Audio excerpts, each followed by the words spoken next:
I found a hidden passport inside the library wall during detention. It had my history teacher's face, but the name read Natalia Volkov.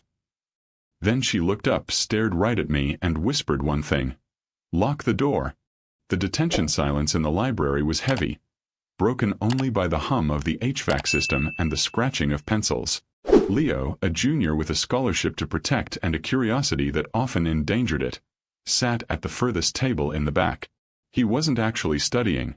He was sketching the architectural layout of the room, a habit born from boredom. His pencil rolled off the table, clattering into the dark, dusty gap between the heavy oak bookshelf and the wall. Leo sighed, dropped to his knees, and squeezed into the gap. His fingers brushed against the baseboard. It felt loose. With a frown, Leo pulled. The wood gave way with a groan that sounded like a gunshot in the quiet room. Behind the baseboard wasn't insulation, but a hollowed-out cavity. Inside lay a waterproof tactical pouch, coated in a thick layer of dust. Heart-pounding, Leo glanced toward the front desk. Ms. Miller, the history teacher covering detention, was grading papers. Her face was serene, framed by reading glasses and soft brown hair, the picture of a boring, harmless educator. Leo carefully unzipped the pouch. Inside, there was a stack of non-sequential $100 bills and a passport. Leo flipped it open. The photo was younger, sharper, and the eyes were colder, but it was undeniably Ms. Miller. However, the text didn't say Sarah Miller. It read, Natalia Volkov. Citizenship, Russian Federation. DOB, redacted. Underneath the passport was a photo of the school's current principal, Mr. Vance, but in the photo, he was kneeling in the snow with a gun pressed to his head. Leo's breath hitched. He looked up, peering through the gap in the shelves. Ms. Miller had stopped grading. She wasn't looking at her papers. She was looking directly at the gap where Leo was hiding. She slowly took off her glasses, her eyes narrowing into a look that wasn't teacher-like at all. It was predatory. Leo tried to shove the pouch back, but his elbow knocked the shelf. A loud thud echoed. "Leo," Ms. Miller's voice cut through the air. It wasn't the soft voice she used for lectures on the Civil War. It was low, controlled, and commanded absolute obedience. "Bring it here. Now." Leo froze. The pouch felt heavy in his hands, like a bomb. He realized with a terrifying clarity that the woman sitting at the desk wasn't just a teacher. She was something much more dangerous, and he had just uncovered the one thing she had buried deep enough to kill for. Leo walked toward the desk, his legs feeling like lead. The library seemed to stretch into an infinite hallway, the fluorescent lights buzzing like an impending migraine. He placed the pouch on the heavy wooden desk. He didn't let go immediately. He stared at Ms. Miller, or Natalia, or whoever she was. She didn't snatch it. She didn't scream. She simply placed a hand over his, her grip firm and icy. "Close the blinds, Leo. Lock the door."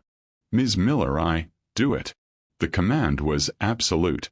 Leo moved on autopilot, flipping the lock and twisting the plastic wand on the blinds.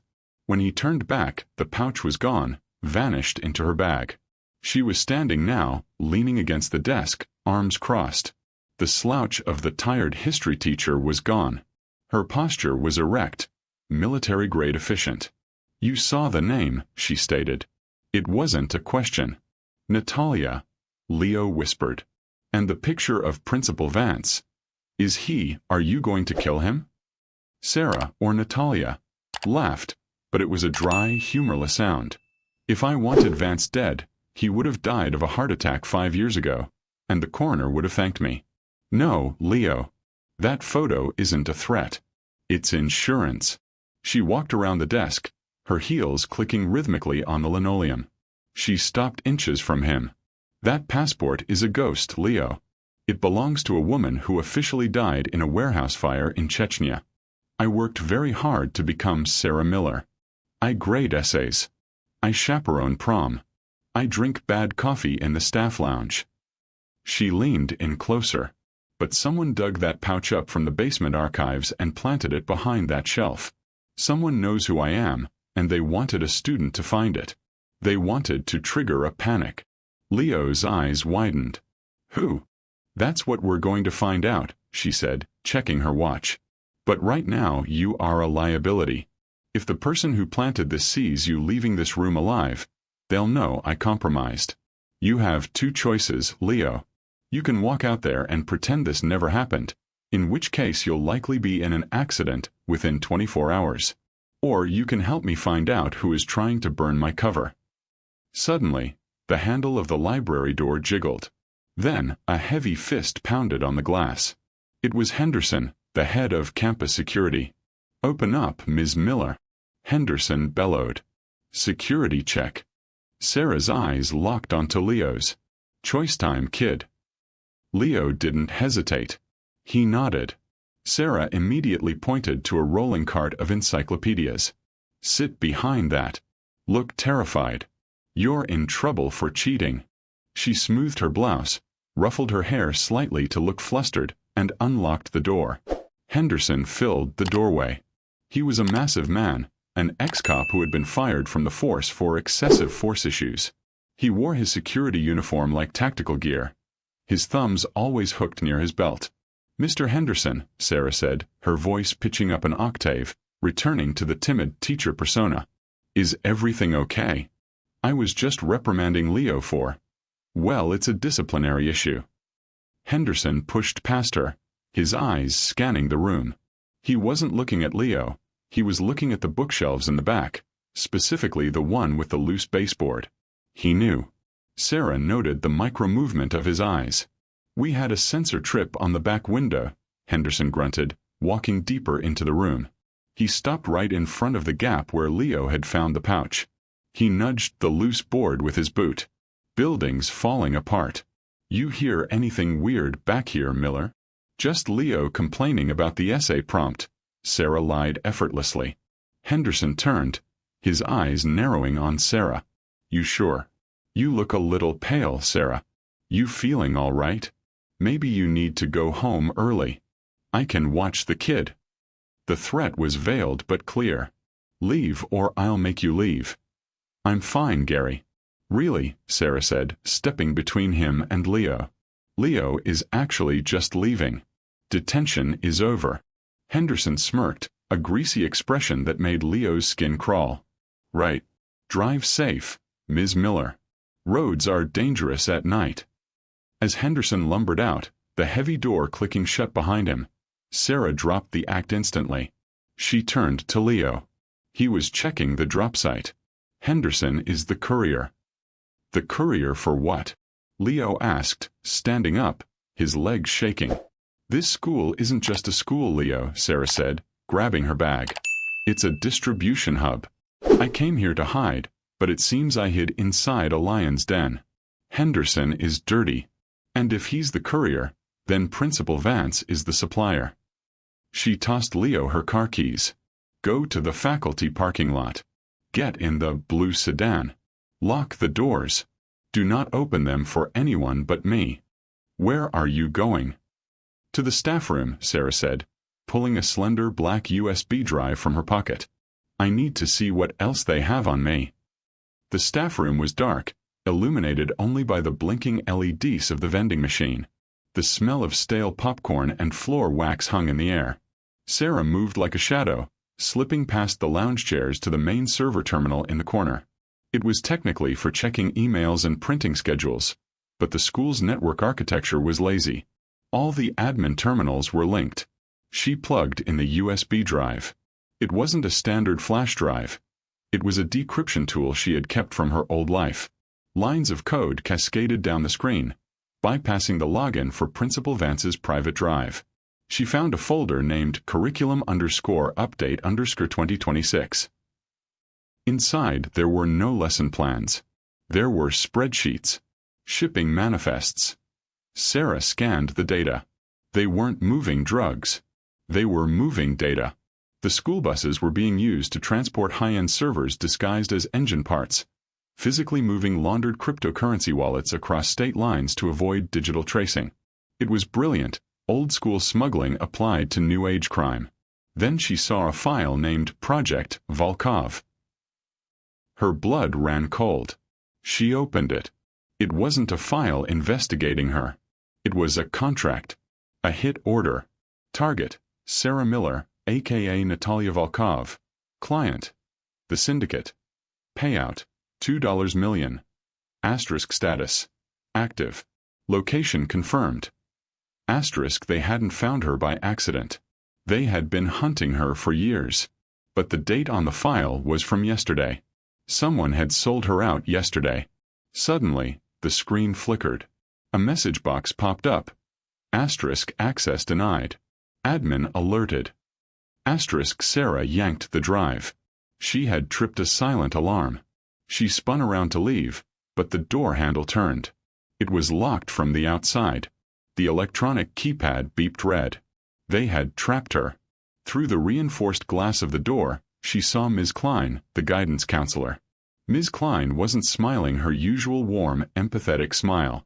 She was holding a radio. She looked at Sarah with a look of disappointed pity. You should have just stayed a history teacher, Sarah. You were really good at it.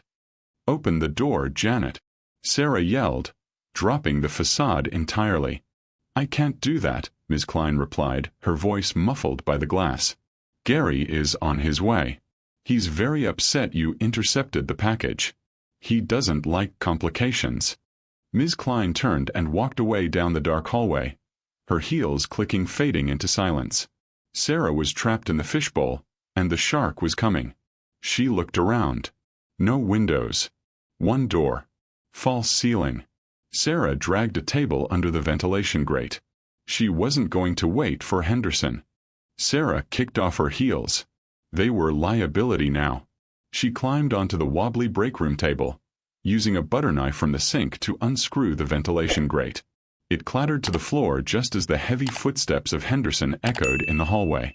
She hauled herself up, her upper body strength, maintained by yoga, she told her colleagues, but actually by pull-ups in her garage, pulling her into the dusty, cramped duct. She replaced the grate just as the electronic lock on the door beeped green. Through the slats, she watched Henderson storm in, a suppressed pistol in his hand. He swept the room, checking under the tables, even kicking the vending machine. She's in the vents. Henderson barked into his radio. Cut the airflow to Sector B. Flush her out. Sarah began to crawl. The metal was cold against her palms. The air suddenly stopped blowing. Then a hiss. They were pumping something in. Not poison, too messy for a school, but likely tear gas or halon. She had minutes before she passed out. She navigated the maze by memory of the school blueprints she had memorized when she first took the job. Old habits die hard. She needed to get to the parking lot. To Leo. She reached a junction above the main hallway. Through a grate, she saw students leaving late-night band practice. Innocent witnesses. Henderson wouldn't start shooting with them around. Sarah kicked the grate out. It crashed onto the linoleum floor, startling two band students. Sarah dropped down, landing in a crouch. The students screamed. Fire drill.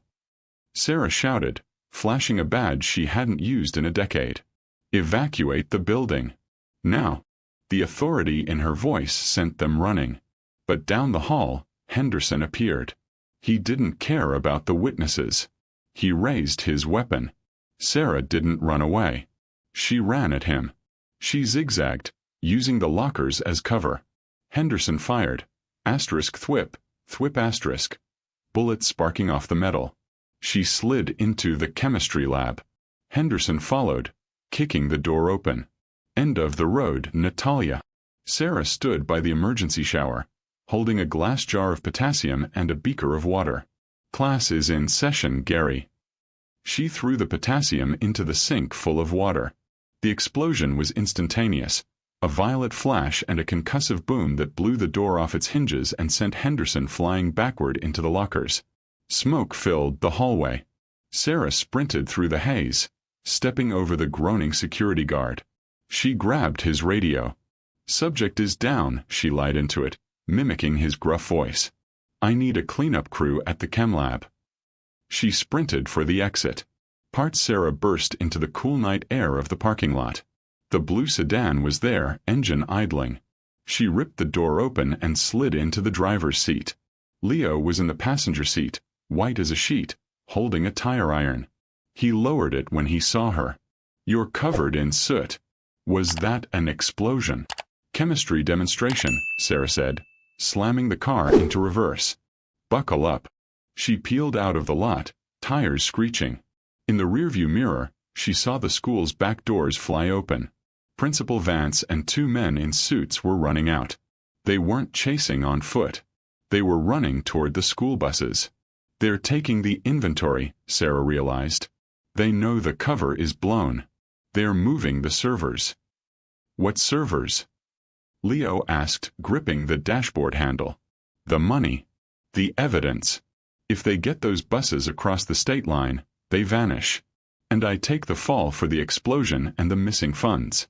They'll frame me as the disgruntled employee who snapped." Sarah drifted the car onto the main road, the engine roaring. "We can't let them leave town." "We?" Leo squeaked. "Ms. Miller, I have a calc test tomorrow." "You're failing calculus anyway, Leo. Focus." Sarah handed him her phone. "Unlock it. Passcode is 1-9-8-4. Go to the contacts. Find the janitor." "The janitor." "Just call it." Leo dialed. It rang once. A voice answered. Gravelly, distorted. "Report." "Speaker," Sarah commanded. "This is Wraith. I'm activated. My cover is burned. Code black at Northwood High. The hive is moving. I need a blockade on Route 9. "Wraith?" The voice paused. "You've been dead for 6 years. We closed your file."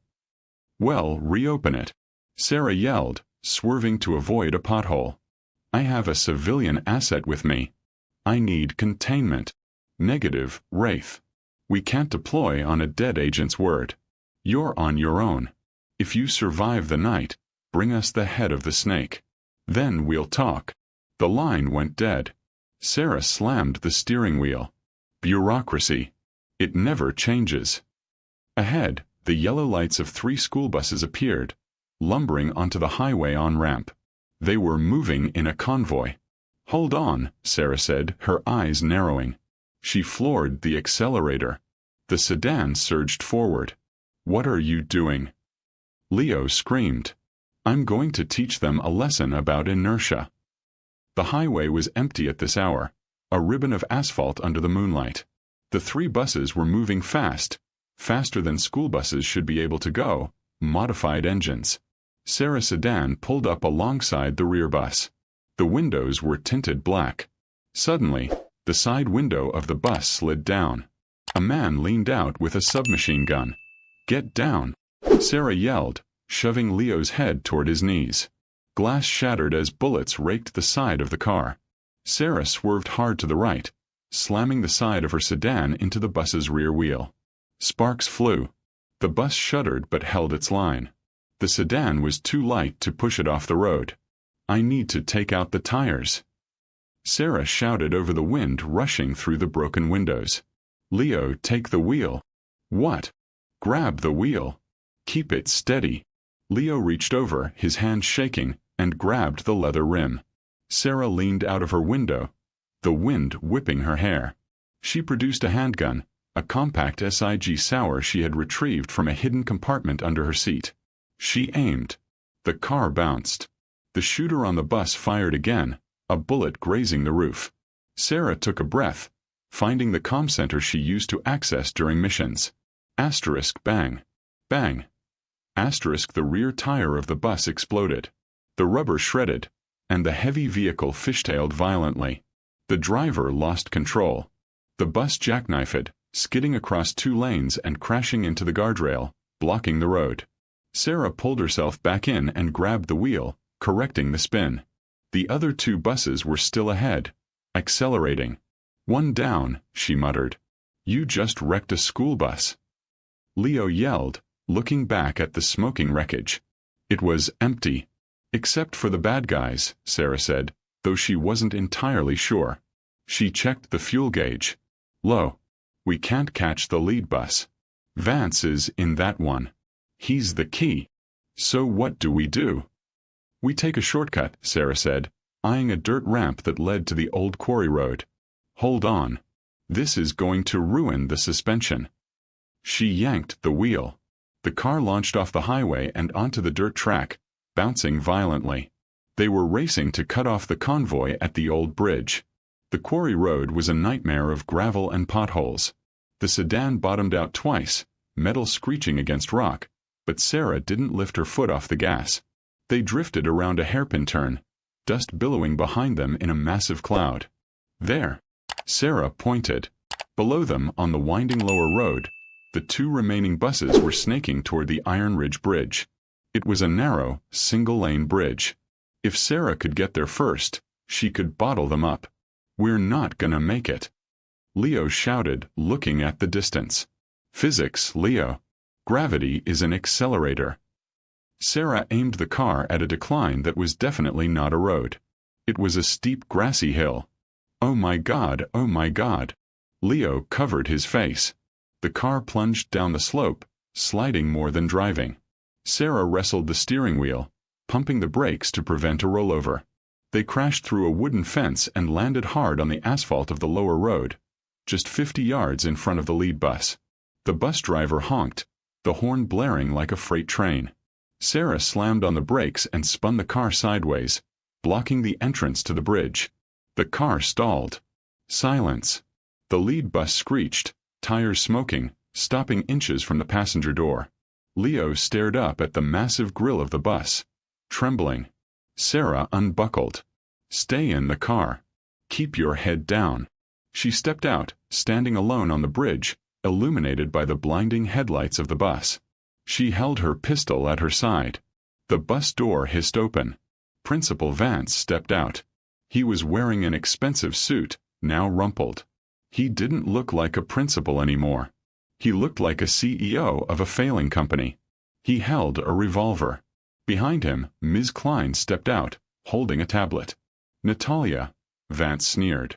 "You always did have a flair for the dramatic. You destroyed a lot of expensive hardware tonight." "I'm just auditing the books, Vance," Sarah said calmly.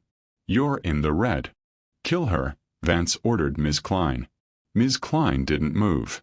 She looked at Vance, then at Sarah. The contract was for Natalia Volkov.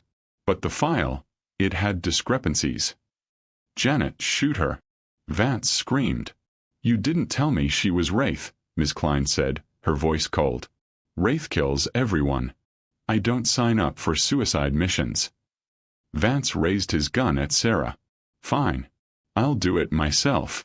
I'll enjoy it. I've hated your history lectures for 3 years." He cocked the hammer. Vance fired. Sarah didn't dodge. She dropped to a knee, making herself a smaller target. The bullet shattered the windshield of the sedan behind her. Leo screamed. Sarah returned fire, not at Vance, but at the bus's front grille. Specifically, the engine block. Asterisk ping. Ping. Ping. Asterisk steam hissed out as the radiator blew. Vance flinched, stepping back. Sarah used the moment. She charged. She wasn't just a shooter. She was a brawler.